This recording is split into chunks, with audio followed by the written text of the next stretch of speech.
Hey everybody, this is Dan for GemmyD on Cars. It is a beautiful Friday here in Mechanicsburg, PA. I got my new Thor Asgard shirt.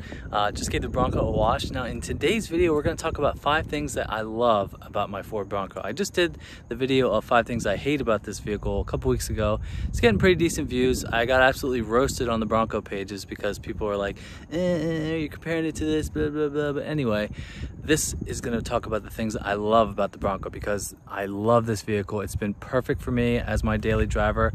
I hope to drive this thing for many, many, many more years. So let's go.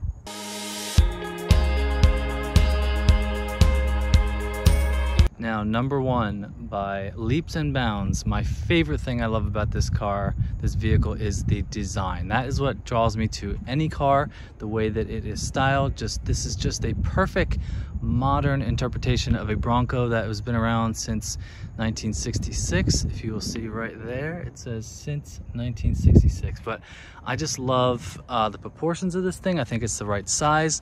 I love how they updated the new LEDs, which we will talk about again in this video.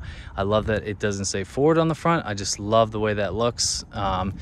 It's just, yeah, I think it's a really classically beautiful looking SUV. I'm not gonna say it's one of the better looking SUVs, but for me, I really love the design with it. I love everything about it. I love how they did the little sticker there.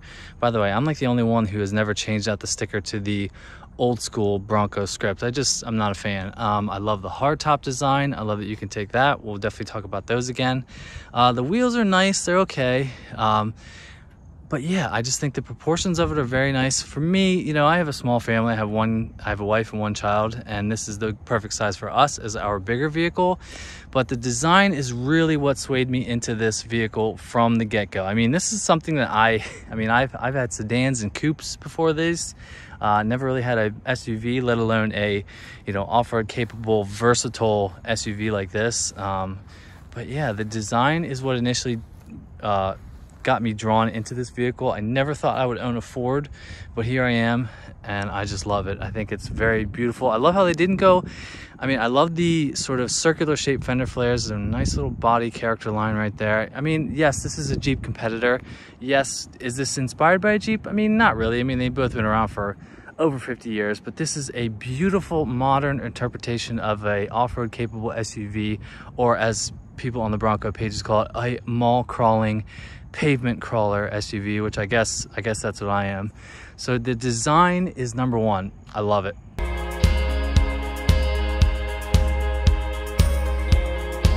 Okay, number 2 is the versatility and the practicality of taking off the tops. Now this is the hard top. It is finished in carbonized gray. Now, as I've seen in many other videos, you could take the front 2 panels off. There is a complete panel over the back seat, and then you can take the back top off right there. Now, I plan on doing a video where I'm gonna take off all the tops, including this one, and taking the doors off as well. But I just love the versatility of being able to take the tops off. I mean, the weather is still very nice here in PA. I took these off the other day. I mean, it takes literally 30 seconds. So let's take them off and see how it looks.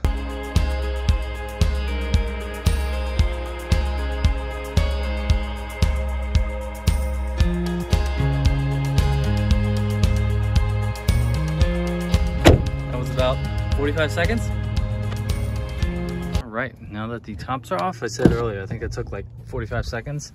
Now you go from a, you know, protected by all the elements to 93 million miles of headroom. I mean, I just enjoy the fact that you can just take them off at any time. Now the back one is a little bit heavier. It's kind of hard to do with one person, so you sort of need to plan ahead before you do that. But I just love the ability to take the tops off.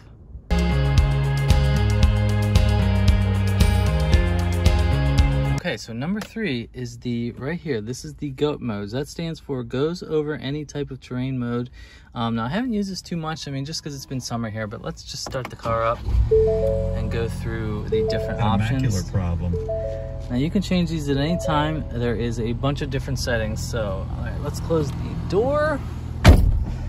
Now I am in normal mode. You can see the little horse up there. That is what stands for normal mode, but there is normal.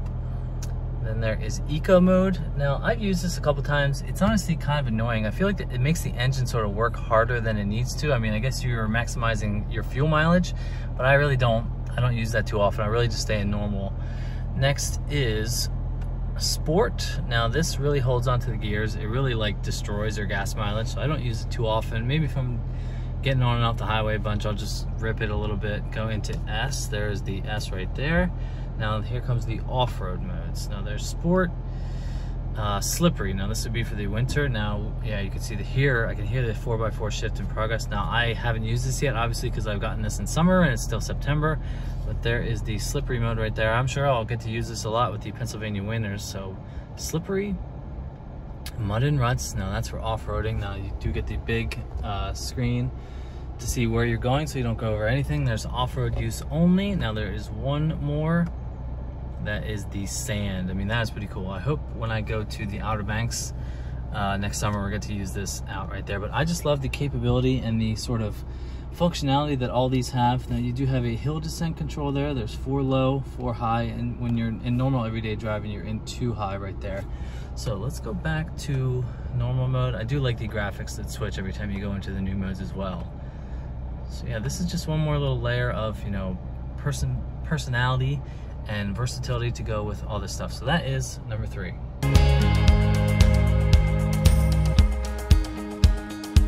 All right, now number 4, I got the engine running because my 4th favorite thing, and I know this might be silly, but this was a must-have for me, is the LEDs. Now there they are right there. It's just a simple update.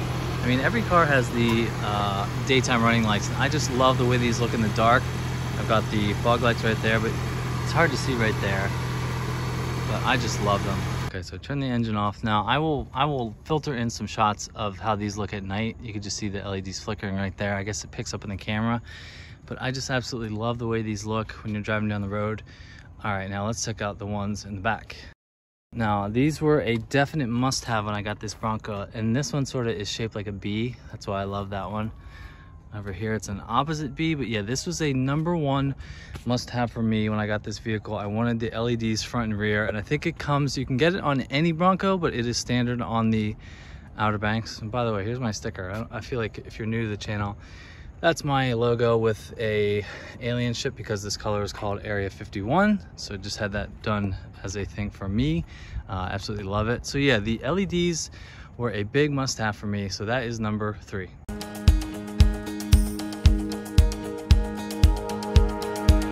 All right, last but not least, my 5th favorite thing about the Bronco is the big screen. Now this is a 12-inch screen. This comes with the high package, which I have. The Bronco is also offered with an 8-inch screen, but I just don't, that's not the way I wanted to go. Those were my must-haves before the Bronco came out. I wanted the LEDs front and rear and the big screen. Now obviously car makers are going crazy with big screens. The Ford Mustang just came out with an even bigger screen than this, more, you know, diagonal. But I just love this. You got the CarPlay, audio, navigation. I just think it fits really well. I love how the whole dash sort of just goes along from the steering wheel over to the vents over there. And I just love the big screen. I think it's gonna age well. I mean, all cars have it. Even the new F-150 has this same exact screen. Settings, features. By the way, if you notice on the features, the little graphic right there is an old school Bronco right there. That's a nice little touch. Lots of cool Easter eggs. Right here, those coordinates is where the Bronco video was released are for, so you can go there if you really want to. So yeah, the big screen is the 5th thing I love about this Bronco, and there's a nice other little LED screen right there, so that is one of my favorites. That's number 5. All right, so this was my quick video about 5 things that I love about my Ford Bronco. Now this is a great car. It works perfectly for me and my needs and my family's needs. Now if you have a Bronco yourself, leave me a comment below and let me know what are some of your favorite things about your Bronco. Now, I got a couple videos planned with this thing. I'm sort of intermixing them in with my car reviews. Last Friday, a week ago, I just did a review of a Bentley Bentayga and a Maserati Gran Turismo convertible. I'm just sort of peppering them in. I'll do a review and a drive one week and then videos on the Bronco next week. So Bentley's coming, or I guess it's already been out if you're watching this, and then this video. So thanks for watching. If you like videos like this and content like this, don't forget to hit that subscribe button. Don't forget to follow me on Instagram at GemmyD on Cars. I hope you have a wonderful weekend, and I will see you in the next one. See ya.